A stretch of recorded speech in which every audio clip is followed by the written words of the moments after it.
ایک ساتھی نے سوال کیا ہے کہ کیا پیشاب کے چھینٹوں سے عذاب قبر ہوتا ہے؟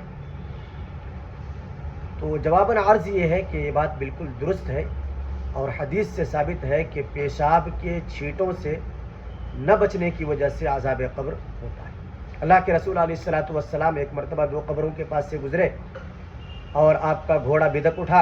اللہ کے رسول صلی اللہ علیہ وسلم نے فرمایا کہ ان دو قبر والوں کو عذاب ہو رہا ہے، ایک کو چغل خوری کرنے کی وجہ سے اور دوسرے کو پیشاب کے چھینٹوں سے نہ بچنے کی وجہ سے۔ پھر اللہ کے رسول صلی اللہ علیہ وسلم نے فرمایا کہ استنزہوا من البول فإن عامۃ عذاب القبر منہ، کہ پیشاب کے چھینٹوں سے اپنے آپ کو بچاؤ، اس لیے کہ اکثر عذاب قبر جو ہوتا ہے اسی سبب سے ہوتا ہے۔ لہذا آپ سے بھی درخواست کی جاتی ہے کہ پیشاب کریں تو بڑے احتیاط کے ساتھ، استنجا کریں تو بڑے احتیاط کے ساتھ، کہیں اس کے چھینٹے آپ کے بدن یا کپڑے پر نہ پڑنے پائے۔ اللہ تبارک و تعالی عمل کی توفیق عطا فرمائے۔